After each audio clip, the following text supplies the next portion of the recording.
اللهم أرنا الحق حقا وارزقنا اتباعه وأرنا الباطل باطلا اللهم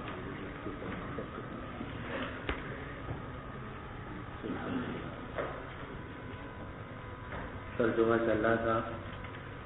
فرماتی ہے کہ جب میں نے اپنی حاجت پوری کر لی تو میں اپنے کجاوے کی طرف واپس آئی تو میں نے اپنے سینے کو ٹٹولا تو وہاں میرا جو ہار تھا ظفار شہر کے نگینوں کا وہ ٹوٹ چکا تھا اور ہم نے عرض کیا کہ یہ ہار جو تھا یہ تو میں رومان رضی اللہ عنہ یعنی ان کی والدہ نے رخصتی کے موقع پر ان کو دیا تھا.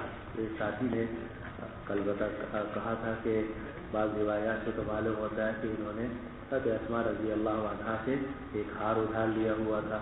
استعارت من اسماء قلادۃ. تو علماء نے لکھا کہ یہ ہار کے ٹوٹنے کا واقعہ 2 مرتبہ پیش آیا ہے. پہلی مرتبہ غزوۃ المریسی میں اور اس میں حضرت عائشہ رضی اللہ عنہ خود تلاش کرنے نکل کھڑی ہوئی تھی تو بعد میں مسائل کھڑے ہوئے. دوسری مرتبہ یہ ہار حضرت اسماء رضی اللہ عنہ کا جو انہوں نے ادھار دیا ہوا تھا اور وہ ٹوٹا تو وہ ٹوٹا ہے غزوۃ ذات الرقاع میں خیبر کے بعد. تو اس وقت میں تھوڑی بہت ان کو عقل آ گئی تھی تو تجربہ انسان کو بہت کچھ سکھا دیتا ہے. تو پھر یہ ہار تلاش کرنے نہیں گئی بلکہ حضور کو اطلاع کی کہ میرا ہار جو ہے وہ گم گیا ہے. تو حضور صلی اللہ علیہ وسلم نے اس کو تلاش کروانا شروع کیا اور پھر سب لوگوں کو قافلے کو وہاں ٹھہرنا پڑا. پانی ختم ہو گیا تھا اس کی وجہ سے آیتیں تیمم نازل ہوئی. تو وہ ہار کے ٹوٹنے کا واقعہ 2 مرتبہ ہے. تو ایک مرتبہ ان کا اپنا ہار تھا اور دوسری مرتبہ جو حضرت اسماء رضی اللہ عنہا سے ہار لیا ہوا تھا. معلوم ہو کہ عورت اگر ہار پہنے کوئی تقویٰ یا زہد کے خلاف نہیں ہے. اگر آپ کی بیوی ہار پہنتی ہے تو کوئی اس کے تقویٰ یا کوئی آپ کے مولوی ہونے کے خلاف نہیں ہے. حضور صلی اللہ علیہ وسلم کی جو اہلیہ تھی انہوں نے بھی ہار پہنا ہوا تھا اور یہ قرآن مجید میں بھی ہے. اب امن ینشأ فی الحلیۃ. کیا وہ جو زیورات میں پروان چڑھتی ہے وہ فی الخصام غیر مبین اور جھگڑے کے اندر وہ بات صاف نہیں کرتی. عورتیں جو ہیں جب جھگڑا کرتی ہیں تو کہنا کچھ چاہتی ہیں اور جذبات کی شدت کی وجہ سے ان کے منہ سے کچھ اور نکلتا ہے. وہ فی الخصام غیر مبین. لیکن ان کی جو پرورش ہے وہ زیورات کے اندر ہوتی ہے. زیورات کا پہننا عورتوں کے لیے جائز ہے اور صحابیات رضوان اللہ علیہن اجمعین سے ثابت ہے. فرماتی ہیں کہ فالتمست ایسی فرجعت. اب میں واپس پلٹی اور میں نے اپنے ہار کو تلاش کرنا شروع کیا اور اس کی تلاش نے مجھے روک دیا. فرماتی ہیں کہ پھر وہ لوگ آئے تھوڑا سا زیادہ تیز کا پڑتا ہے. پھر وہ لوگ آئے جو مجھے اٹھا کر لے جاتے تھے اور انہیں میرے حوض کو اٹھایا اور اس کو کس دیا میرے اس اونٹ پر جس پر میں سوار ہوتی تھی اور وہ یہ خیال کر رہے تھے کہ میں اس حوض کے اندر ہوں. فرماتی کہ عورتیں اس زمانے میں ہلکی پھلکی ہوتی تھی. لم یحبلن او لم یخشہن اللحم. اور گوشت ان کے اوپر چڑھا نہیں ہوتا تھا. مرد بھی اس زمانے میں موٹے نہیں ہوتے تھے, عورتیں بھی اس زمانے میں موٹی نہیں ہوتی تھی, بلکہ مردوں کے بارے میں تو آتا ہے کہ خیر القرون کے اندر کوئی موٹا مرد نہیں ہوتا. اور یہ کہا جاتا ہے کہ سب سے پہلے جو بدعت پھیلی ہے وہ موٹاپے کی بدعت پھیلی. کہا ہے کہ خیر القرون کے بعد جو سب سے پہلی بدعت پھیلی ہے وہ موٹاپے کی بدعت پھیلی ہے. موٹاپے کا مطلب کہ پیٹ آگے نکلا ہوا ہو اور جناب تو ورنہ تو کوئی آدمی پتلا ہوتا ہے, کوئی آدمی طبی طور پر چوڑا ہوتا ہے, وہ ایک علیحدہ بات ہے. اور یہ بھی سوال مقدر کا جواب ہے. وزادکم کیا ہے؟ بسطۃ فی العلم والجسم. تو بسطۃ فی العلم والجسم اور چیز ہے، اور موٹا ہونا اور چیز ہے. والے صاحب موٹا ہونے کا مطلب کہ کھا کھا کے پیٹ آگے کو نکل جائے. تو یہ، اور اسی لیے آپ پڑھیں گے آگے کہ حضور صلی اللہ علیہ وسلم نے یہ بات ارشاد فرمائی کہ 3 آدمی باتیں کر رہے تھے، اور قلیل فقہ قلوبہم وکثیرۃ شحم بطونہم، کہ ان کے دلوں میں سمجھ کم تھی اور پیٹوں کی چربی ان کی زیادہ تھی. حدیث میں آگے بخاری شریف کے اندر کئی جگہ آئے گا. تو مرد بھی اس زمانے میں موٹے نہیں ہوتے تھے، تھوڑا کھاتے تھے تاکہ آسانی سے ہضم ہو جائے اور موٹاپا پیدا نہ ہو. عورتیں بھی یہی تھیں. تو اور فرماتے ہیں کہ عورتیں اس زمانے میں بہت ہلکی تھیں اور گوشت ان کے اوپر نہیں چھایا تھا. انما یاکلن العلقۃ من الطعام، اور جو وہ کھانے میں سے صرف گزارے لائق کھاتی تھی. علقہ کے معنی گزارے لائق، کہ جس سے انسان اپنی زندگی گزار سکے. بہت تھوڑا سا کھانا کھاتی تھی. اس لیے میں ہلکی کی، ایک تو ویسی عمر کم تھی، جو عمر زیادہ ہوتی چلی جاتی ہے جسم تھوڑا سا بھاری ہوتا چلا جاتا ہے. جیسے کہ خود رسول اللہ صلی اللہ علیہ وسلم کے بارے میں آتا ہے کہ جب آپ کا جسم تھوڑا سا بھاری ہو گیا تو حضرت عائشہ رضی اللہ عنہا تو ظاہر ہے کہ بچی تھیں، بچپن میں اور جوانی میں تو عام طور سے جسم ہلکا ہی ہوتا ہے. تو فرماتی ہیں کہ فلم يستنكر القوم خفة الحوض حين رفعوه، تو قوم نے حوض کے ہلکے ہونے کو کوئی اوپرا نہیں سمجھا جب انہوں نے حوض اٹھایا. وحملوه، اور انہوں نے وہ حوض اٹھا لیا.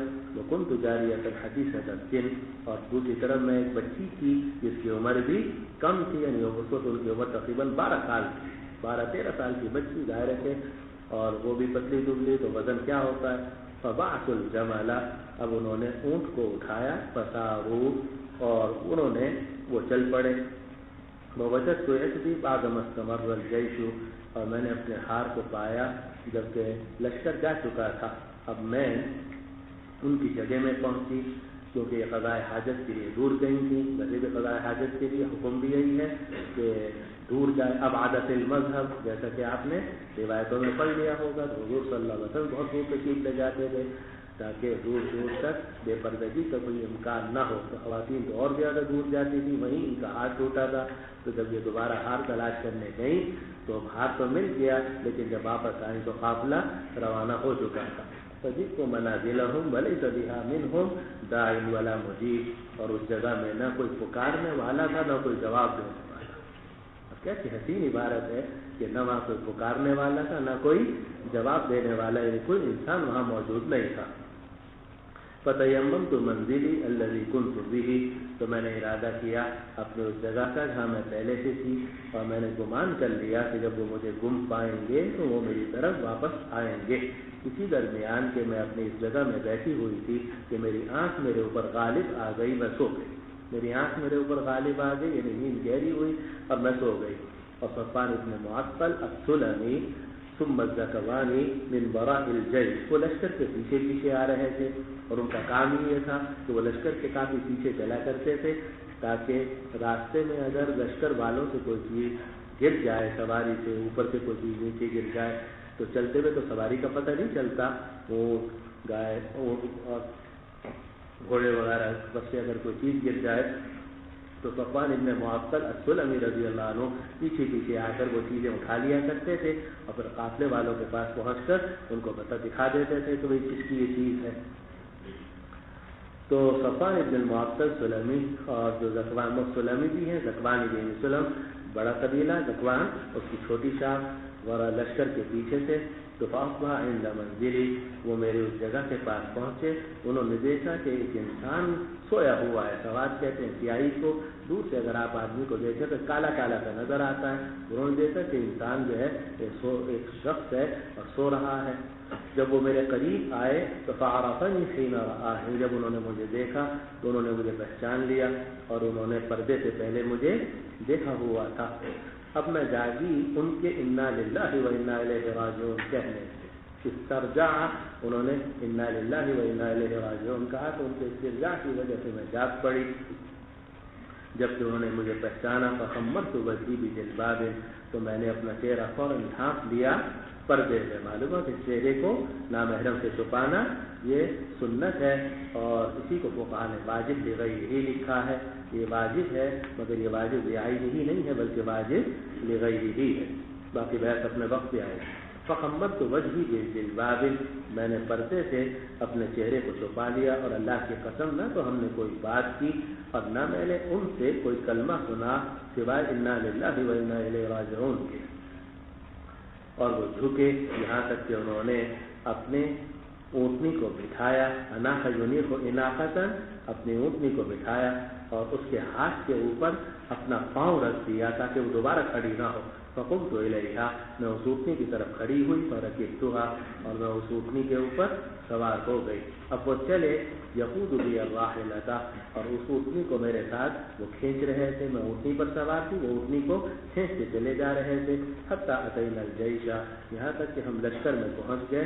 موفرین فی نحر الظہیرہ اس حالت میں کہ وہ لوگ ٹھیک دوپہر کے اندر داخل ہو چکے تھے. صبح روانہ ہوئے تھے تو قافلہ آگے آگے چل رہا تھا, یہ ان کے پیچھے پیچھے چل رہے تھے. یہاں تک کہ دوپہر کے وقت جب قافلہ ایک جگہ ٹھہرا تو یہ حضرات یہ دونوں وہاں پہنچ گئے. حضرت عائشہ رضی اللہ عنہ وہاں پہنچ گئی. وہم نزول اور حال یہ کہ وہ سب وہاں آرام کے لیے اترے ہوئے تھے. حضرت عائشہ رضی اللہ عنہ فرماتی ہیں کہ بس پھر ہلاک ہو گئے وہ لوگ جو ہلاک ہوئے. اور اس تہمت کی جو بڑی تہمت کو زیادہ اختیار کیا وہ عبداللہ ابن ابی ابن سلول ہے. وکان الذی تولی کبر الافک اور وہ آدمی جو متولی ہوا کبر الافک اس بڑے بہتان کا وہ عبداللہ ابن ابی ابن سلول تھا جو آپ جانتے ہیں رئیس المنافقین تھا. اور عروہ ابن زبیر رحمہ اللہ نے یہ بات ارشاد فرمائی کہ مجھے یہ بات بتائی گئی ہے کہ اس کے ہاں اس بات کی اشاعت کی جاتی تھی اور اس کے ہاں بیٹھ کر یہ باتیں کی جاتی تھیں. فیقرہ اور وہ اس کا اقرار کرتا تھا. ویستمعہ اور کان لگا کر سنتا تھا. ویستوشیہ اور اس کو مزید معلوم کرتا تھا. ہاں کیا ہوا ذرا بتانا, ہاں کیا ہوا ذرا بتانا. تو وہ جیسے کہ طریقہ ہوتا ہے نا بعض لوگوں کا, وہ یہ بھی چاہتے ہیں کہ اپنے آپ کو اجنبی ظاہر کریں اور ساتھ ساتھ یہ بھی چاہتے ہیں کہ کام خوب ہو جائے. یہ ایک سیاسی اسٹائل ہوتا ہے. تو یہ عبداللہ ابن ابی ابن سلول منافق تھا تو اس نے یہی طریقہ اختیار کیا. اور عجیب بات جو کہ سیاسی آدمی تھا, بدماش تھا, تو اس نے براہ راست تہمت نہیں لگائی. اس نے زبان سے کوئی اس طرح کا لفظ نہیں نکالا کہ اس پر حد جاری کی جا سکے.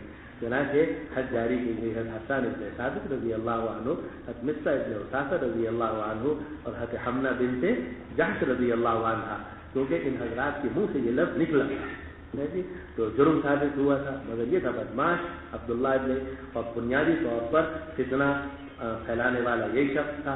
لیکن کرتا یہ تھا کہ مجمع لگاتا تھا, لوگوں کو بلاتا تھا. ہاں بھائی کیا ہوا تھا ذرا سنا نا, ہاں کیا قصہ ہوا تھا, میں نے سنا کچھ ایسی قصہ. اور اس طرح یہ باتیں پھیلاتا تھا. اس کو حضرت عروہ نے فرمایا کہ اخبرت انہ کان یشاع ویتحدث به عنده فیقرہ ویستمعہ ویستوشیہ. اور عروہ فرماتے ہیں کہ اہل الافک میں سے نہیں ذکر کیا گیا مگر 3 آدمیوں کو, حسان ابن ثابت, مصعب ابن اساسہ اور حمنہ بنت جحش. اور بھی کچھ لوگ تھے لا علم لی بہم جن کا مجھے علم نہیں ہے. مگر یہ 3 حضرات وہ تھے کہ جن کی زبان سے یہ الفاظ نکلے تھے جرم کے, اور اس کی وجہ سے ان تینوں حضرات کے اوپر حد قذف جاری کی گئی تھی. کما قال اللہ تعالی جیسے اللہ تعالی نے ارشاد فرمایا ان الذين جاءوا بالافك عصبة منكم لا تحسبوه شرا لكم بل هو خير لكم لكل امرئ منهم ما اكتسب من الاثم والذي تولى كبره منهم له عذاب عظيم. ان میں سے وہ آدمی کہ جس نے اس بہتان کے بڑے حصے میں, جس نے اس بہتان کی بڑائی میں حصہ لیا, لہو عذاب عظیم, اس کے لیے عذاب عظیم ہے. اس بہتان میں سب سے زیادہ جو حصہ لینے والا تھا وہ اصل میں عبداللہ ابن ابی ابن سلول رئیس المنافقین تھا. اس کے بارے میں قرآن نے کہا کہ لہو عذاب عظیم. کما قال اللہ تعالی وَإِنَّ كِبْرَ ذَلِكَ وَإِنَّ كُبْرَ ذَلِكَ يُقَالُ لَهُ عبداللہ ابن ابی ابن سلول. قال عروہ كانت عائشة تكره أن يسب عندها حسان. حضرت عروہ فرماتے ہیں کہ عائشہ رضی اللہ عنہا جو تھی وہ اس بات کو ناپسند کرتی تھی کہ ان کے سامنے حسان بن ثابت رضی اللہ عنہ کو برا بھلا کہا جائے. وتقول انه الذي قال، اور وہ فرماتی تھی کہ حسان تو وہ شاعر ہیں کہ جنہوں نے حضور کے بارے میں یہ شعر کہا ہے فإن أبي ووالده وعرضي لعرض محمد منكم لقاء، میرے باپ اور میرے باپ کے والد اور میری آبرو محمد صلی اللہ علیہ وسلم کی آبرو پر قربان ہو جائے. تو فإن أبي ووالده وعرضي لعرض محمد منكم لقاء. تو چونکہ حسان ابن ثابت رضی اللہ عنہ نے حضور صلی اللہ علیہ وسلم کا بہت دفاع کیا تھا اور حضور صلی اللہ علیہ وسلم کی شان میں بہت نعتیں کہی تھیں، آپ کی خوب تعریف فرمائی ہے اور مخالفین کی حجر کی ہے، اسلام کا دفاع کیا تھا. اس لیے عائشہ رضی اللہ عنہا اس واقعے کے باوجود حضرت حسان ابن ثابت کو برا کہنے سے منع فرماتی تھی. قالت عائشہ، حضرت عائشہ رضی اللہ عنہا فرماتی ہیں پھر ہم مدینے پہنچ گئے، میں بیمار ہو گئی، جبکہ میں وہاں پہنچی 1 مہینے تک بخار کی تو تکلیف ہو گئی. والناس یفیضون فی قول اصحاب الافک، اور لوگ جو تھے وہ اپنا گھسے جا رہے تھے اصحاب الافک کی باتوں میں، لوگ گھسے جا رہے تھے اصحاب الافک کی باتوں میں، لیکن مجھے اس کا کچھ پتہ نہیں تھا. وہو یریبنی فی وجعی، البتہ جو چیز مجھے اس بیماری میں شک میں ڈال رہی تھی، بیمار تھی، بخار چڑھا ہوا تھا، 1 مہینہ مسلسل بخار رہا، اس بخار میں جو چیز مجھے شک میں ڈال رہی تھی وہ یہ تھی کہ میں نہیں پہچان رہی تھی رسول اللہ صلی اللہ علیہ وسلم سے اس لطف کو جو میں آپ سے پہلے دیکھا کرتی تھی جب میں بیمار ہوتی تھی. ظاہر ہے جب بیوی بیمار ہوتی ہے تو اس کی خواہش ہوتی ہے کہ شوہر ذرا زیادہ توجہ کرے، حال وال پوچھے. جیسے شوہر کی بھی خواہش یہ ہوتی ہے بیمار ہے تو بیوی ذرا دیکھ بھال کرے. تو یہ جانبین سے تعلق ہوتا ہے مولوی صاحب، ایھا المتزوجون، ایک طرف سے نہیں ہوتا. تالی بچتی ہے تو دونوں ہاتھوں سے بچتی ہے، حقوق جو ہے وہ دونوں طرف سے ہیں. وَلَهُنَّ مِثْلُ الَّذِي عَلَيْهِنَّ بِالْمَعْرُوفِ، عورتوں کا بھی وہی حق ہے جو مردوں کا ان کے اوپر حق ہے. تو حضور صلی اللہ علیہ وسلم کا معاملہ یہ تھا کہ جب عائشہ رضی اللہ عنہ بیمار ہوتی تھی تو حضور صلی اللہ علیہ وسلم اپنی توجہ اور مہربانی بڑھا دیتے تھے. لیکن اس مرتبہ میں اس بیماری میں یہ بات دیکھ رہی تھی کہ عائشہ رضی اللہ عنہ کہ حضور کی وہ توجہ نہیں ہے، بلکہ روایات میں آتا ہے کہ آپ آتے تھے تو آ کر پوچھتے تھے کئی فتیکم، بھائی تمہاری اس خاتون کا کیا حال ہے. قریب بھی بہت زیادہ نہیں بیٹھتے تھے، براہ راست مخاطب بھی نہیں ہوتے تھے، بس آ کر یہ پوچھتے تھے بھائی کیا حال ہے. تو ان کو فکر ہوتی تھی کیا بات ہے کہ حضور جو ہے صلی اللہ علیہ وسلم میری طرف کوئی توجہ نہیں کر رہے. فرماتی ہیں کہ میں نہیں پہچان رہی تھی حضور صلی اللہ علیہ وسلم سے اس مہربانی کو جو میں آپ سے دیکھا کرتی تھی جب میں بیمار ہوتی تھی. رسول اللہ صلی اللہ علیہ وسلم میرے پاس تشریف لاتے تھے، سلام کرتے تو یسلم سلام کرتے تھے. معلوم ہوا کہ شوہر کو بھی چاہیے کہ جب بیوی کے پاس یا اپنے گھر میں جائے تو سلام کرے. لوگ کہتے ہیں بیوی ہی کو سلام کرنا چاہیے، حالانکہ ایسا نہیں ہے. اگر آپ گھر میں داخل ہو رہے ہیں تو اذا دخلتم بیوتا فسلموا على انفسكم تحیۃ من عند اللہ مبارکۃ طیبہ. یہ سب والے صاحب مسائل لکھے ہوئے ہیں. والناس عنها غافلون بل مخالفون. اچھا جی، فیسلموا، تو حضور صلی اللہ علیہ وسلم سلام کرتے تھے، آپ سلام کرتے تھے. ثم یقول کیف فیکم، اور پھر فرماتے تھے کیف فیکم، تمہاری اس خاتون کا کیا حال ہے. اب یہ لفظ ایسا تھا کہ جس سے حضرت عائشہ رضی اللہ عنہ کو شک ہو رہا تھا کہ کیا بات ہے حضور کی اور توجہ نہیں ہے. ثم ينصرف، اور پھر آپ واپس چلے جاتے تھے. معلوم ہے کہ آپ نے اس عرصے میں بھی آنا جانا نہیں چھوڑا، بائیکاٹ بھی کیا، بلکہ آنا جانا نہیں چھوڑا، تشریف لاتے رہے، لیکن وہ لطف نہیں تھا جو پہلے سے تھا. فذلك یریبنی، یہ وہ بات تھی جو مجھے شک میں ڈال رہی تھی. ولا اشعر بالشر، مگر برائی کا مجھے کچھ شعور نہیں تھا، یعنی مجھے اندازہ نہیں تھا کہ باہر لوگ کیا کہہ رہے ہیں، کیونکہ پردے کے احکام نازل ہو چکے تھے. خواتین ویسے ہی گھروں میں رہتی ہیں اپنے کام کے اندر، باہر مرد کیا باتیں کر رہے ہیں، تو اس کا حضرت عائشہ رضی اللہ عنہا کو کچھ پتہ نہیں تھا. حتی خرجت حین نقحت، یہاں تک کہ میں نکلی جب میں بہت کمزور ہو گئی. نقاہت کی اردو میں کہتے ہیں آج کل مجھے بڑی نقاہت ہو رہی ہے، تو یہ نقیہ ینقح نقاہتاً، کمزور ہونا. تو میں نکلی جب کہ میں کمزور ہو گئی تھی، اور میرے ساتھ تم نے مستح بھی نکلی قبل المنافع، منافع کی طرف، اور منع سے کہ مدینے کے باہر ایک پتھریلی سی زمین تھی، وکان متبرزنا، اور وہ ہمارا بیت الخلاء تھا۔ جیسا کہ گاؤں دیہات میں اب بھی بعض علاقوں کے اندر لوگ باہر جاتے ہیں اور جا کر فارغ ہوتے ہیں، اسی طرح خواتین جو تھیں وہ گھر میں کوئی بیت الخلاء تھا نہیں، جیسے کہ آگے عبارت آ رہی ہے، اور ازواج مطہرات باہر جایا کرتی تھیں۔ تو میرے ساتھ ام مصطح نکلی منافع کی طرف، اور اسے معلوم ہوا کہ اس زمانے میں بھی خاتون اکیلی نہیں جاتی تھی، کوئی نہ کوئی ساتھ ہو جاتا تھا۔ تو ام مصطح جو حضرت ابو بکر صدیق رضی اللہ عنہ کی خالہ زاد بہن تھیں، تو خالہ تھی، حضرت ابو بکر صدیق رضی اللہ عنہ کی خالہ تھی، تو وہ حضرت عائشہ رضی اللہ عنہ کے ساتھ نکلی اور منافع کی طرف یہ لوگ گئے۔ وکان متبرزنا، اور وہ ہمارا متبرز تھا، نکلنے کی جگہ تھی۔ وَكُنَّا لَا نَخْرُجُ إِلَّا لَيْلًا إِلَى لَيْلٍ، اور ہم نہیں نکلتے تھے مگر رات سے رات کی طرف، یعنی 24 گھنٹے میں صرف ایک مرتبہ بیت الخلاء جانے کی ضرورت پیش آتی تھی۔ اور ظاہر ہے کہ جو آدمی بار بار کھائے گا تو تو بار بار جائے گا مالک صاحب، اور جو آدمی تھوڑا کھائے گا ظاہر ہے اس کو بیت الخلاء جانے کی ضرورت بہت کم پیش آئے گی۔ تو عائشہ رضی اللہ عنہ فرماتی ہیں کہ ہم رات میں صرف ایک مرتبہ جاتے، پورے دن میں رات میں جاتے تھے۔ وَكُنَّا لَا نَخْرُجُ إِلَّا لَيْلًا إِلَى لَيْلٍ، اور ہم نہیں نکلتے تھے مگر رات کو رات تک۔ وَذَلِكَ قَبْلَ أَن تُتَّخَذَ الْكُنُفُ قَرِيبًا مِنْ بُيُوتِنَا، اور یہ اس سے پہلے کی بات ہے کہ بیت الخلاء ہمارے گھروں کے قریب بنائے گئے۔ معلوم ہے کہ بعد میں پھر بیت الخلاء گھروں کے قریب بن گئے تھے، لیکن یہ اس زمانے کی بات بتلا رہی ہیں کہ اب یہ بیت الخلاء گھروں کے قریب نہیں تھے، دور تھے۔ وَأَمْرُنَا أَمْرُ الْعَرَبِ الْأَوَّلِ، اور ہمارا معاملہ عربوں کا وہ پہلا معاملہ تھا، فِي الْبَرِيَّةِ قِبَلَ الْغَائِطِ، کہ ہم صحرا میں جاتے تھے نشیبی جگہ کی طرف، فِي الْبَرِيَّةِ صحرا میں جاتے تھے، قِبَلَ الْغَائِطِ نشیبی جگہ کی طرف، کیونکہ نشیب میں ذرا پردہ زیادہ ہوتا ہے۔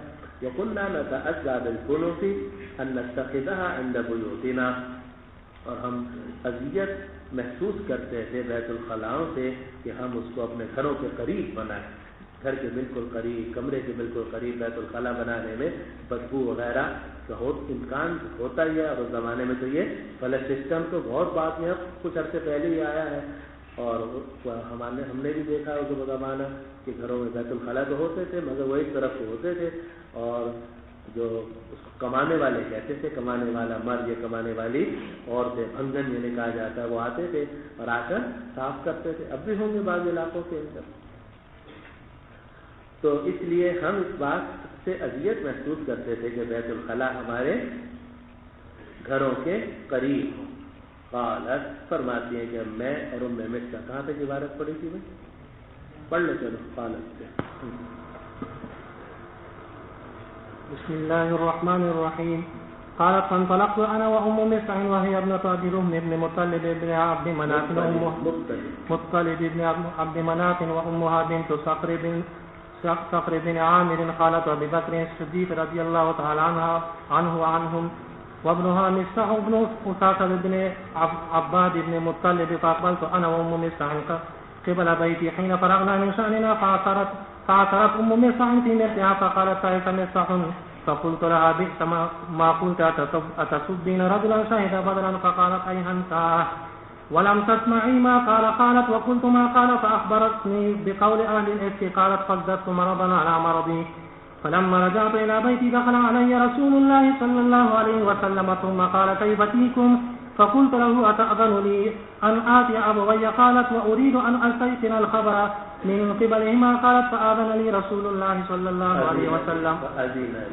قالت فأذن لي رسول الله صلى الله عليه وسلم. فقلت لأمي يا أمتا ماذا يتحدث الناس؟ قالت يا بني هوني عليه، فوالله لقلما كانت امرأة قط وضيعة عند رجل يحبها لها ضرائر إلا كثرنا عليها.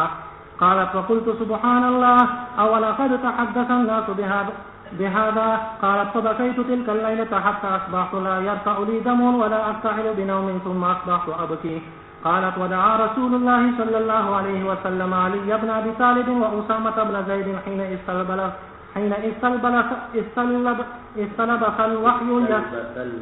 استلبس الوحي يسألهما ويستشيرهما في فراق أهله.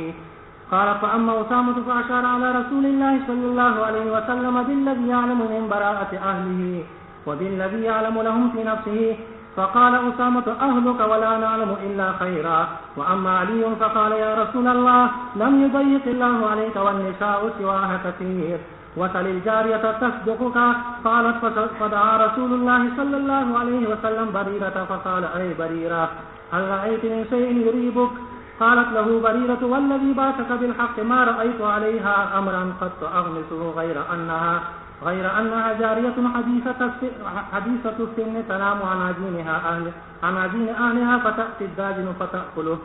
قالت فقام رسول الله صلى الله عليه وسلم من يومه فاستعذر من عبد الله بن أبي وهو على المنبر فقال يا معشر المسلمين من يعذرني من رجل قد بلغني عنه أذاه في أهلي والله ما علمت على أهلي إلا خيرا ولقد ذكروا رجلا ما علمت عليه إلا خيرا وما يدخل على أهلي إلا معي. قال فقام سعد أخو بني عبد الأشهل فقال أنا يا رسول الله أعذرك فإن كان من الأوس ضربت عنقه وإن كان من إخواننا من الخزرج أمرتنا فقالنا أمرك.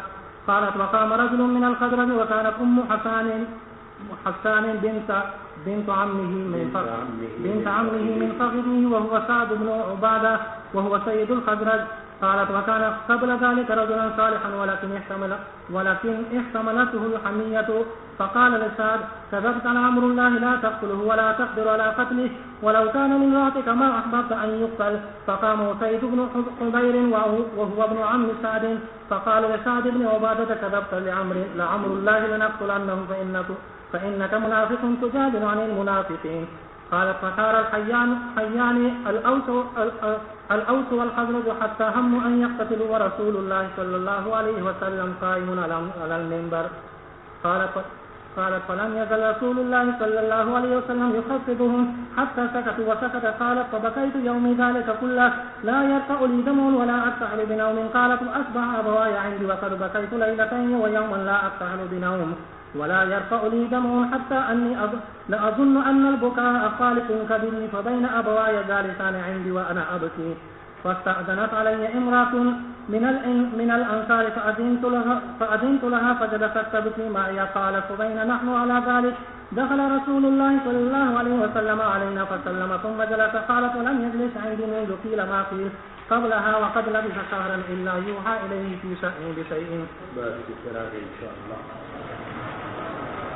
فرماتی ہے کہ میں اور ام مصطفیٰ جو ابو رحم ابن المطلب ابن عبد مناف کی بیٹی ہیں اور ان کی جو ماں تھی وہ صخر ابن عامر کی بیٹی ہیں اور ابو بکر صدیق کی خالہ تھی. تو اس کا مطلب یہ ہوا کہ یہ جو ام مصطفیٰ ہے یہ حضرت ابو بکر صدیق رضی اللہ عنہ کی خالہ زاد بہن ہوئی اور جب خالہ زاد بہن ہوئی تو گویا کہ حضرت عائشہ رضی اللہ عنہ کی ایک طریقے سے پھپھی ہو گئی. ایک طریقے سے رشتے کی پھپھی ہو گئی نا کیونکہ باپ کی خالہ زاد بہن تو باپ کی اگر سگی بہن ہوگی تو حقیقی پھپھی ہے اور باپ کی رشتے کی بہن ہوگی تو وہ رشتے کی پھپھی ہے. تو وہ ابنها مصطح ابن عتاصہ ابن عباد ابن المطلب اور ان کے جو بیٹے تھے ان کا نام تھا مصطح ابن عتاصہ ابن عباد ابن المطلب. اور آگے آئے گا کہ یہ جو مصطح تھے ان کے والد کا بچپن میں انتقال ہو گیا تھا تو ان کی پرورش حضرت ابوبکر صدیق رضی اللہ عنہ نے ہی کی تھی اور ان کے اوپر ساری عمر خرچہ کرتے رہے. لیکن بعد میں جب انہوں نے ان کی بیٹی پر حضرت عائشہ رضی اللہ عنہ پر تہمت لگائی تو حضرت ابوبکر صدیق رضی اللہ عنہ نے ان کا نفقہ روک لیا تھا کہ میں نے ہی پرورش کی, میں نے ہی کھلایا پلایا. اور پھر ہمارے گھر کے اوپر یہ الزام انہوں نے لگا دیا. فوراً آیت نازل ہو گئی ولا یأتل اولو الفضل منکم جیسا کہ آگے آنے والا ہے. تو یہ جو مصطح ابن عتاصہ ابن عباد ابن المطلب تھے یہ حضرت ابوبکر صدیق رضی اللہ عنہ کی خالہ زاد بہن کے بیٹے تھے. تو فرماتی ہیں کہ حضرت عائشہ کہ میں اور ام مصطح اپنے گھر کی طرف واپس آ رہے تھے. جب ہم اپنے کام سے اپنی حاجت سے فارغ ہو گئے تھے تو ام مصطح اپنے چادر کے اندر پھسل گئیں. فاصرت تو ام مصطح جو ہیں وہ چادر کے اندر پھسل گئیں تو ان کے منہ سے نکلا تعیسہ مصطح ہلاک ہو. تو گرنے سے ذرا چوٹ سی لگی تو ان کے منہ سے نکلا تعیسہ مصطح ہلاک ہو. تو میں نے کہا بھی سما قلتی آپ نے بہت بری بات کہی. اتصبین رجلا شہید بدرا کیا آپ ایک ایسے آدمی کو برا کہہ رہی ہیں جو غزوہ بدر کے اندر شریک ہوا ہے؟ تو مصعب نے ارتادہ بدر کے اندر شریک ہوئے تھے، تو ماں نے جب اپنے بیٹے کو برا کہا تو عائشہ نے فرمایا کہ ٹھیک ہے آپ کا بیٹا ہے مگر وہ تو صحابی ہیں، بدر کے اندر شریک ہوئے ہیں، آپ ان کو برا کیوں کہہ رہی ہیں؟ گری آپ ہیں اور برا کہہ رہی ہیں بیٹے کو۔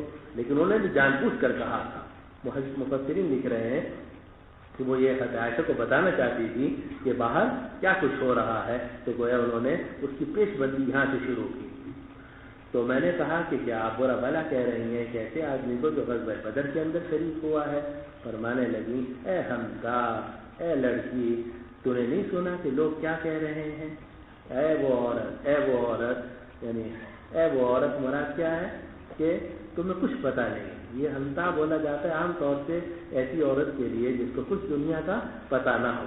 تو اے وہ عورت، تو نے نہیں سنا کہ اس نے کیا کہا؟ قالت وقلت ما قال، میں نے کہا کہ انہوں نے کیا کہا ہے؟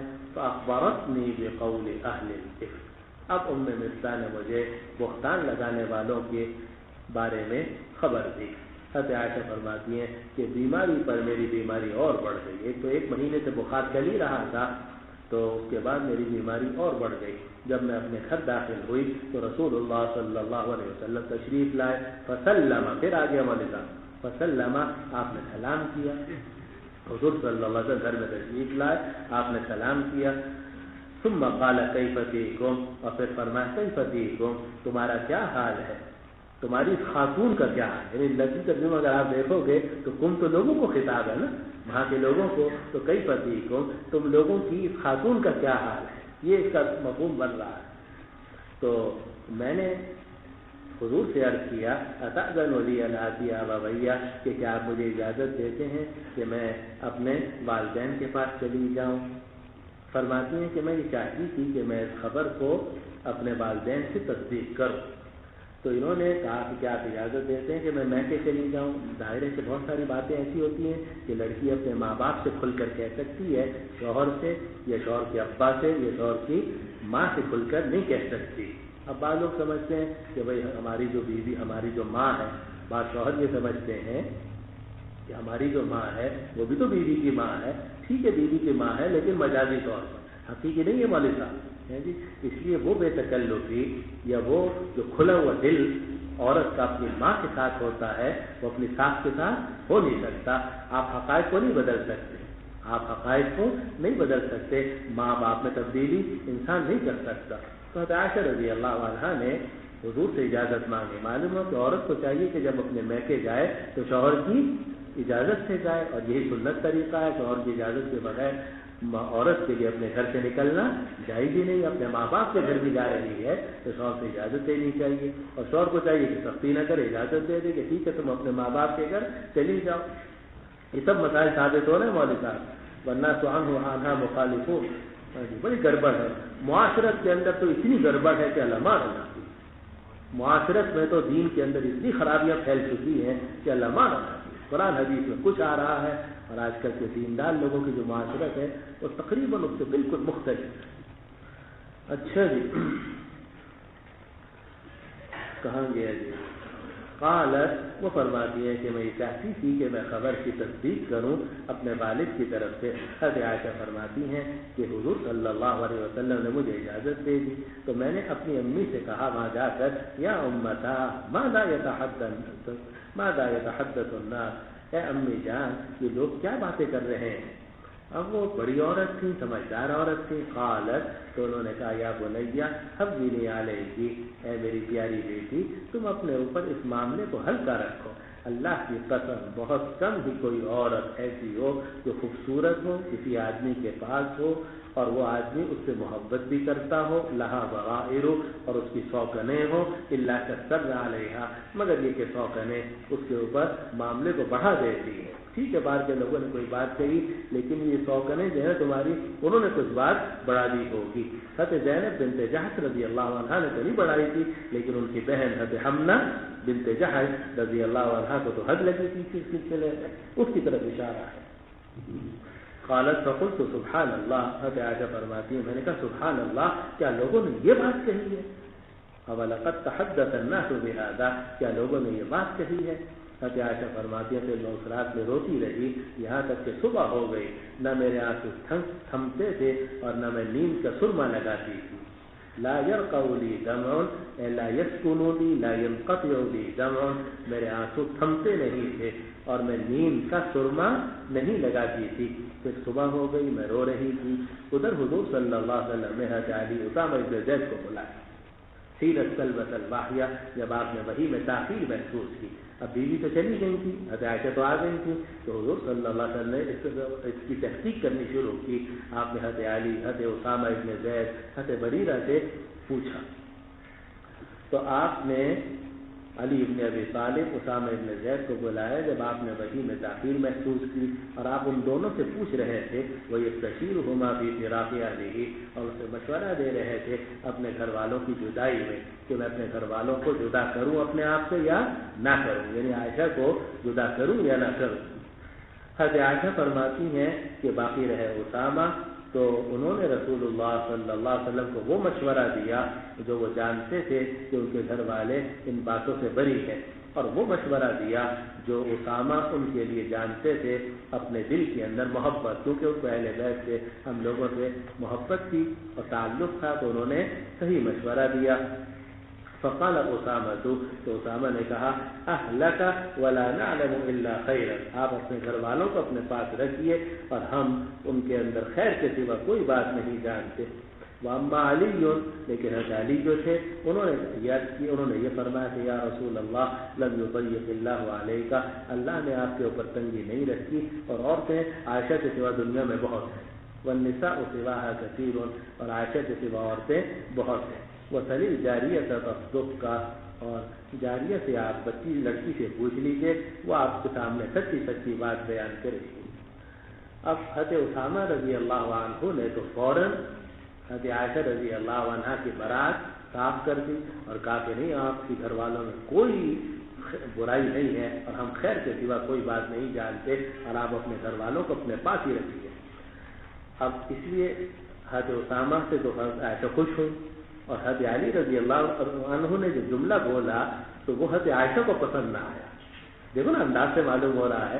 تو حضرت علی نے کیا فرمایا؟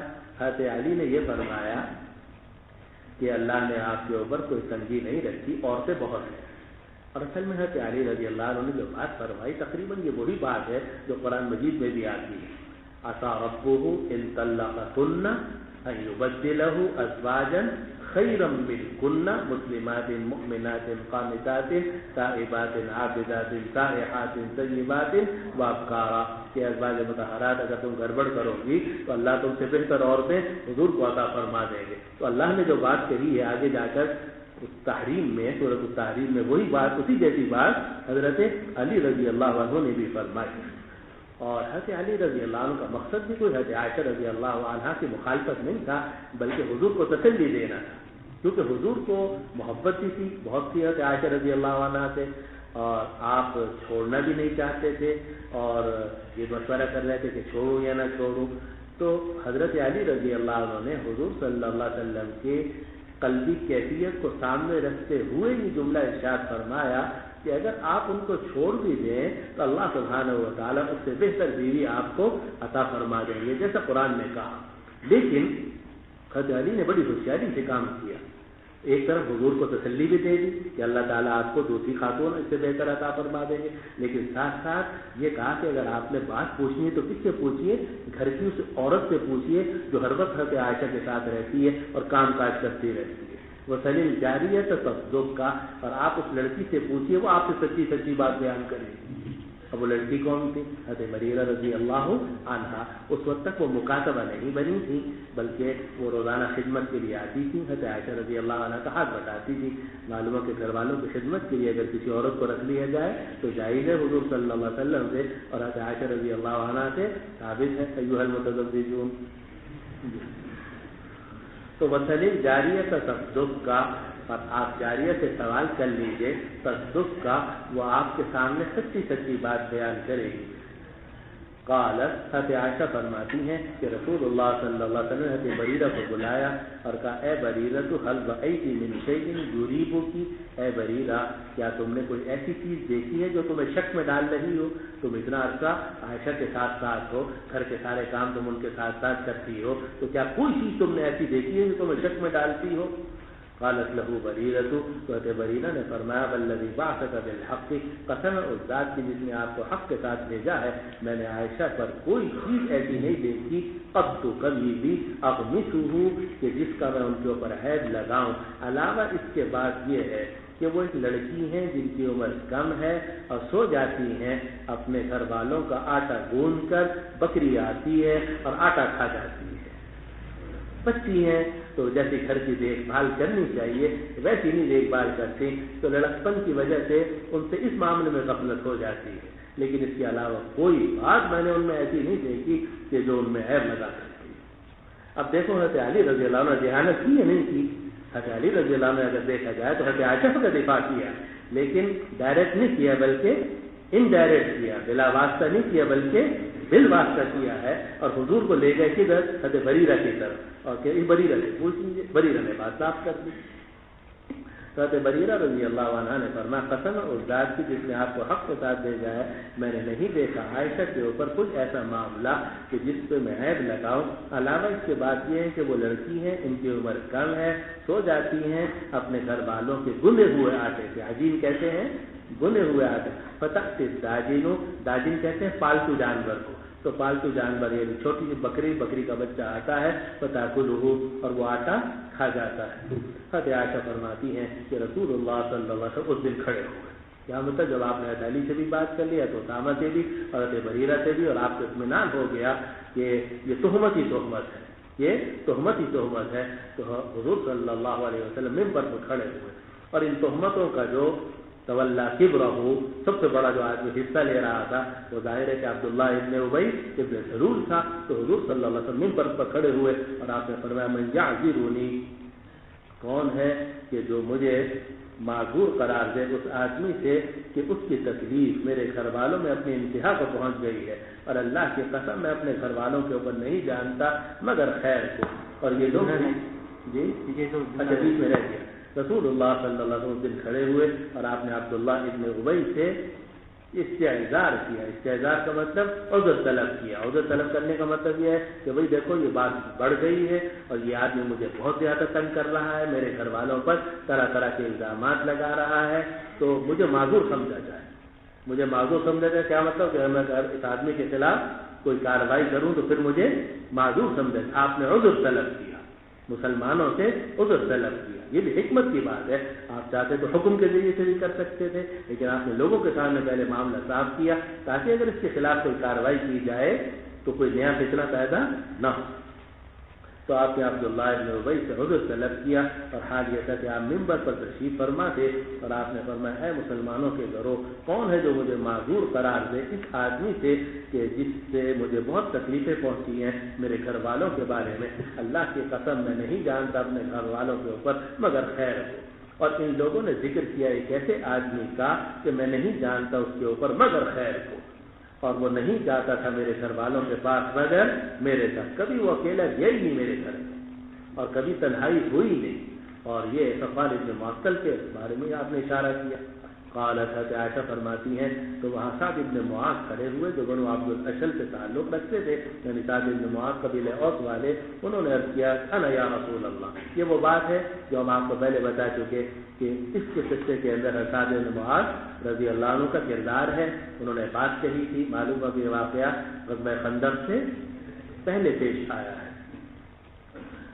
تو سعد بن معاذ کھڑے ہوئے جو بنو عبد الاشل سے تعلق رکھتے تھے، انہوں نے عرض کیا کہ یا رسول اللہ میں آپ کا عذر ختم کروں گا، اگر وہ آدمی جو آپ کو تکلیف پہنچا رہا ہے قبیلہ اوس میں سے ہوگا تو میں اس کی گردن ماروں گا، اور اگر وہ آدمی ہمارے خزرجی بھائیوں میں سے ہوگا امرتنا ففعلنا امرک، آپ ہمیں حکم دیجیے ہم آپ کا حکم بجا لائیں گے، یعنی ہم اس کی گردن ماریں گے۔ ابھی جو عبداللہ ابن ابی ابن سلول تھا اس کا تعلق کس سے تھا؟ حضرت سے، اس کا تعلق تھا حضرت سے۔ تو حضرت سعد ابن معاذ نے جب کھڑے ہو کر یہ کہا کہ یا رسول اللہ جو آدمی آپ کو تکلیف پہنچا رہا ہے اگر اوس میں سے ہے تو آپ ہمیں حکم دیجیے ہم خود اس کی گردن ماریں گے، اور اگر حضرت میں سے تو بھی آپ ہمیں حکم دیجیے ہم اس کی گردن ماریں گے۔ کہنا یوں چاہیے تھا کہ اگر ہمارے بھائی حضرت کے لوگوں میں تھے تو آپ حضرت والوں کو حکم دیجیے وہ اس کی گردن ماریں، لیکن سعد بن معاذ رضی اللہ عنہ نے یہ بات فرمائی کہ اگر وہ ہم میں تھے تو ہم گردن ماریں گے، اور اگر ہمارے حضرت بھائیوں میں تھے تو بھی آپ ہمیں حکم دیجیے، امرتنا ففعلنا امرک، آپ ہمیں حکم دیجیے ہم آپ کو حکم حضرت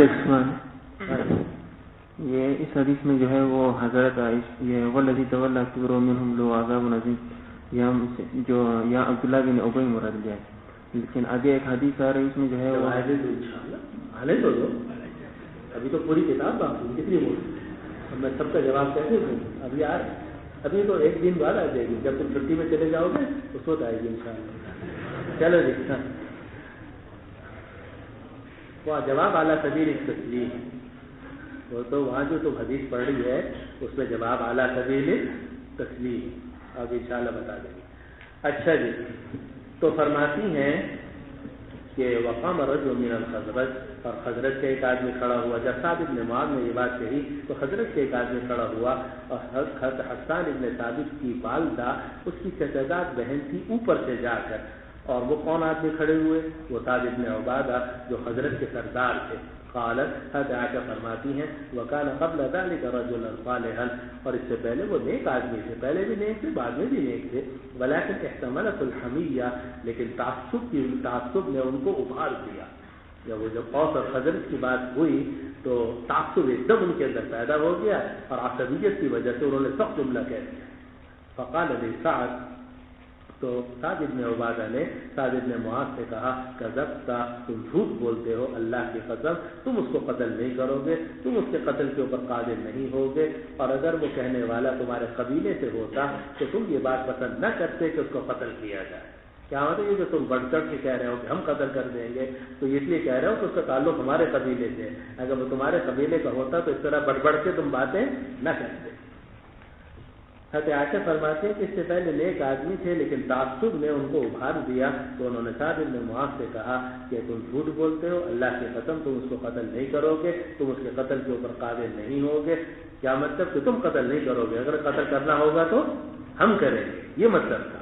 سعد بن عبادہ کے کہنے کا مطلب یہ ہے کہ تم جو کہہ رہے ہو کہ ہم قتل کر دیں گے تو تم حضرت کے آدمی کو قتل نہیں کر سکتے، وہ ہم خود کریں گے، یہ مطلب۔ لیکن جملہ تیز ہے، جملہ بسا اوقات تیز ہو جاتا ہے، اسی لیے کلام کے اندر بہت احتیاط چاہیے، لیکن جملے کا تیز ہونا اس کا یہ مطلب نہیں ہے کہ اندر بھی کوئی خدا نخواستہ ایسی بات ہے، بسا اوقات جملہ غیر محتاط ہو جاتا ہے۔ تو تم جھوٹ بولتے ہو، اللہ کی قسم تم اس کو قتل نہیں کرو گے، اس کے قتل پر قادر بھی نہیں ہوگے، اور اگر وہ کہنے والا تمہارے قبیلے میں سے ہوتا تو تم یہ بات پسند نہ کرتے کہ اس کو قتل کیا جائے۔ اس پر حذیفہ بن حذیر کھڑے ہو گئے، اور وہ سعد بن معاذ کے چچاداد بھائی تھے، انہوں نے سعد بن عبادہ سے کہا تم جھوٹ بولتے ہو، اللہ کی قسم ہم اس کو قتل کر دیں گے، تم جھوٹ بولتے ہو، اللہ کی قسم ہم تمہیں قتل کر دیں گے، تم منافق ہو، منافقوں کی طرف دفاع کرتے ہو۔ اب یہ بھی تیز جملہ کہہ دیا، حالانکہ سعد بن عبادہ رضی اللہ عنہ کا کوئی دور دور منافقوں سے کوئی تعلق نہیں تھا، منافق ہونے کا کوئی سوال ہی نہیں۔ ہاں اتنی بات ہے کہ جو منافقوں کا سردار تھا عبداللہ ابن ابی ابن سلول، وہ سعد بن عبادہ کے قبیلے سے تعلق رکھتا تھا، اتنی بات ضرور ہے۔ تو اس کو بنیاد بنا کر اسید ابن حضیر نے یہ جملہ کہہ دیا کہ تم منافق ہو اور منافقوں کی طرف سے دفاع کرتے ہو۔ قالت عائشہ فرماتی ہیں فصار الحیان الاوس والخزرج، اب اوس اور خزرج کے جو دونوں قبیلے تھے وہ برانگیختہ ہو گئے، وہ دونوں ادھر تو پہلے ہنگامہ چل رہا تھا، اس کا ادھر یہ جھگڑا شروع ہو گیا، حتی ہم ان یقتتلوا، یہاں تک کہ ان دونوں نے ارادہ کیا کہ ہم ایک دوسرے کو قتل کر دیں، اور رسول اللہ صلی اللہ علیہ وسلم منبر پر کھڑے ہوئے تھے۔ حضرت عائشہ فرماتی ہیں کہ حضور صلی اللہ علیہ وسلم مسلسل ان کو چپ کراتے رہے، یہاں تک کہ سب خاموش ہو گئے، وسکتا، اور پھر حضور بھی خاموش ہو گئے، بات وہیں ختم ہو گئی۔ حضرت عائشہ فرماتی ہیں پھر میں اس دن سارا دن روتی رہی، نہ میرے آنسو تھمتے تھے اور نہ میں نیند پر سرما لگاتی تھی۔ فرماتی ہیں کہ میرے ماں باپ میرے پاس بیٹھے ہوئے تھے، ابو بکر اور عمر عثمان، اور 2 راتیں گزر گئی تھیں، رو رہی تھی، آنسو نہیں تھمتے تھے، یہاں تک کہ میری گمان کرتی تھی کہ رونے سے میرا جگر ٹکڑے ٹکڑے ہو جائے گا۔ ان البکاء فالق کبیری، یہ رونا میرے جگر کو ٹکڑے ٹکڑے کر دے گا۔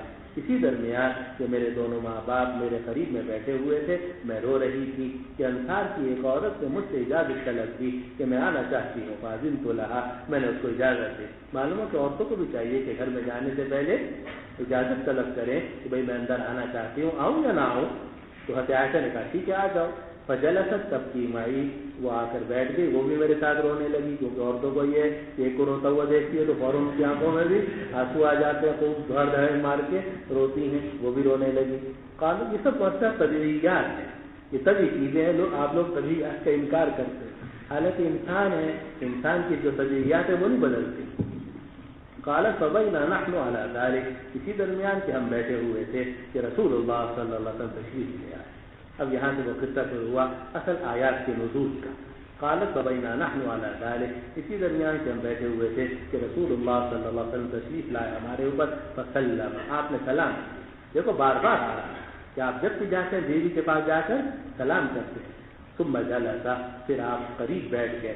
فرماتی ہیں کہ حضور نہیں بیٹھے تھے میرے پاس جب سے کہا گیا تھا، جو کہا گیا تھا قبلہا، اس سے پہلے، وقد لبث شہرا لا یوحی الیہ فی شأنہ بشیء، اور 1 مہینہ گزر گیا تھا اور حضور پر میرے اس معاملے کے بارے میں کوئی وحی نہیں آ رہی، اور ان کو یہ اطمینان تھا کیونکہ میں بڑی ہوں تو ٹھیک ہے، حضور تو عالم الغیب والشہادہ نہیں ہے، لیکن اللہ سبحانہ و تعالیٰ تو عالم الغیب والشہادہ ہیں اور وحی کا سلسلہ ہے، تو اللہ تعالیٰ اپنے نبی صلی اللہ علیہ وسلم کو ضرور میری برات کے بارے میں بتائیں گے۔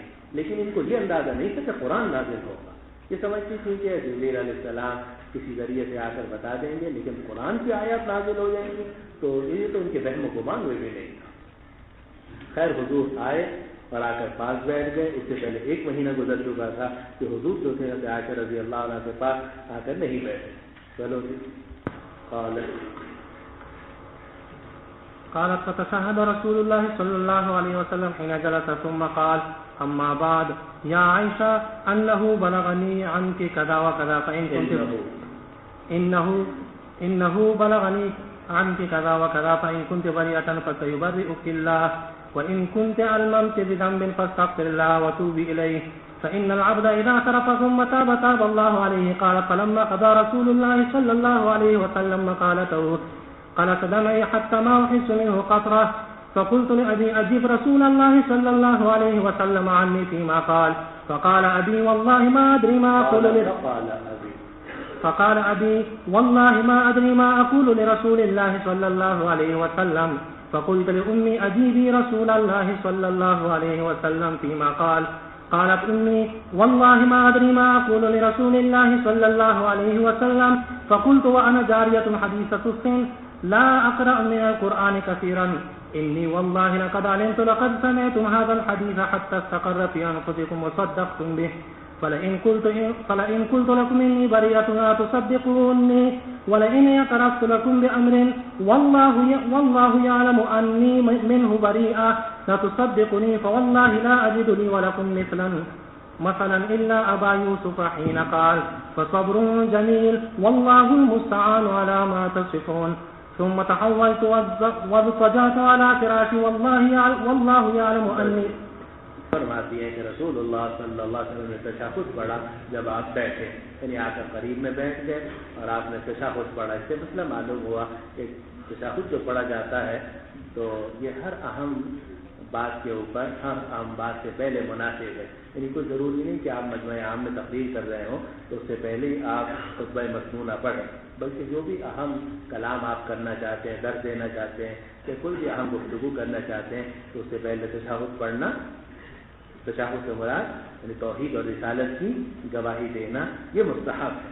تو رسول اللہ صلی اللہ علیہ وسلم نے خطبہ مسنونہ پڑھا جب آپ بیٹھے، اور پھر فرمایا کہ اما بعد یعنی پہلے خطبہ مسنونہ پڑھا اور اس کے بعد فرمایا اما بعد اے عائشہ مجھے تمہارے بارے میں یہ باتیں پہنچی ہیں، اگر تم بری ہو تو اللہ تعالیٰ تمہیں بری کر دے گا، اور اگر تم نے کسی گناہ کا ارتکاب کیا ہے وَإِن كُنتِ أَلْمَمْتِ بِذَنبٍ، اور اگر تم نے کسی گناہ کا ارتکاب کیا ہے تم اللہ تعالیٰ سے استغفار کر لو اور توبہ کر لو، کیونکہ بندہ جب اعتراف کرتا ہے اور پھر توبہ کرتا ہے اللہ تعالیٰ اس کی توبہ کو قبول فرماتے ہیں۔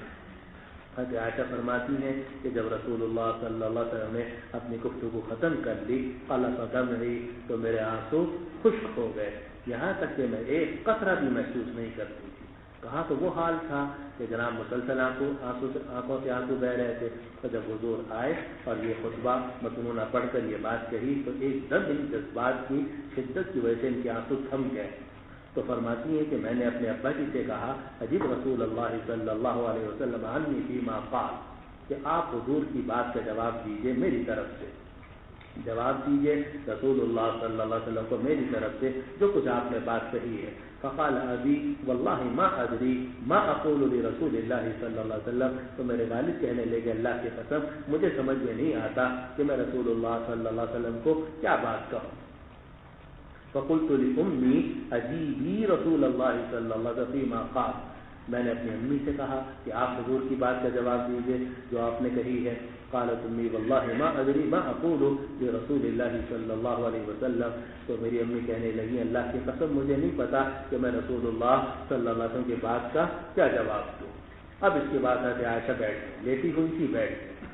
سب سے پہلے تو انہوں نے حضور سے ناراضگی کا اظہار کیا کہ آپ یہ بات شروع کر رہے ہیں اور دیکھیے باہر کی عورت انکار کیا بیٹھی ہوئی ہے، آپ گھریلو بات ہے اس میں باہر کے لوگوں کو سامنے ہی بات کر رہے ہیں، ناراض ہوئی۔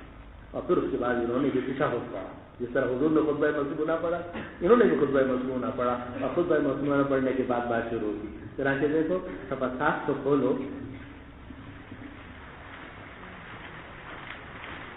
7 کو جلدی سے، صدر صاحب آنے والے ہیں نہیں آئے۔ اب دیکھو نیچے 1 2 3 4 5 6 7 ہے جی۔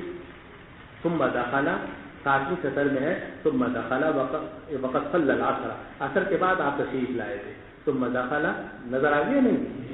ثم دخل وقد اكتنفني ابواي عن يميني وشمالي فحمد الله واثنى عليه ثم قال اما بعد يا عائشة ان كنت قارفت سوءا او ظلمت فتوبي الى الله فان الله يقبل التوبة عن عباده۔ قالت وقد جاءت امرأة من الانصار فهي جالسة بالباب فقلت الا تستحي من هذه المرأة ان تذكر شيئا فبعد رسول الله صلى الله عليه وسلم فالتفت إلى أبي فقلت أجيبه قال فماذا أقول؟ فالتفت إلى أمي فقلت أجيبيه فقالت أقول ماذا؟ فلما لم يجيباه تشهدت فحمدت الله وأثنيت بما هو أهله ثم قلت أما بعد۔ صاف آ گیا اس میں۔ تو حضرت عائشہ فرماتی ہیں کہ پہلے تو میں نے کہا معلوم ہوا کہ گھر کی بات میں دوسرے لوگوں کو شریک نہیں کرنا چاہیے۔ باہر کی ایک انصار کی عورت آئی ہوئی ہے تو اس کو پہلے یہاں سے آپ رخصت کریں، پھر اس کے بعد جو بات کرنی ہے وہ کریں۔ تو جب حضور نے یہ ساری بات کر لی کہتے میں بھی بیٹھ گئی، میں نے بھی تشہد پڑھا، اللہ کی حمد و ثنا بیان کی، اور پھر اس کے بعد میں نے گفتگو شروع کی۔ اب کیا گفتگو کی؟ تو فرماتی ہیں فقلت میں نے کہا، اور میں بچی تھی، عمر میری کم تھی، لا اقرأ من القرآن کثیرا، اور میں قرآن بھی کوئی بہت زیادہ پڑھی لکھی نہیں تھی، انی واللہ لقد علمت، تو یہ کہا کہ اللہ کی قسم میں جانتی ہوں کہ تم نے یہ گفتگو سن لی ہے، یہاں تک کہ یہ گفتگو تمہارے دلوں میں بیٹھ گئی ہے، منافقوں کی یہ گفتگو تمہارے دلوں کے اندر بیٹھ گئی ہے، وصدقتم بہ، اور تم نے اس کی تصدیق کی ہے۔ اب اگر میں تم سے یہ کہوں گی کہ میں بری ہوں تو تم میری تصدیق نہیں کرو گے، اور اگر میں تمہارے سامنے اعتراف کر لوں کسی گناہ کا اور اللہ جانتا ہے کہ میں اس گناہ سے بری ہوں، تم ضرور بالضرور میری تصدیق کرو گے۔ اللہ کی قسم میں اپنے لیے اور تمہارے لیے کوئی مثال نہیں پاتی مگر ابو یوسف والی، حضرت یوسف کے والد ہے، اور اس میں تو نہیں ہے لیکن آگے روایت میں آپ پڑھیں گے کہ فلتمست اسم یعقوب فلم اجد، اس وقت میں نے جذبات کی وجہ سے میں حضرت یعقوب علیہ السلام کا نام بھول گئی، حضرت یعقوب کہنا چاہتی تھی لیکن حضرت یعقوب کا نام یاد نہیں آ رہا تھا، تو حضرت یوسف علیہ السلام کے ابا میں نے کہا، تو کہا کہ حضرت یوسف علیہ السلام کے جو والد تھے جب انہوں نے کہا تھا فصبر جمیل واللہ المستعان علی ما تصفون، صبر جمیل کروں گا اور اللہ ہی سے مدد طلب کی جاتی ہے اس بات پر جس کو تم بیان کرو، باقی تو انشاءاللہ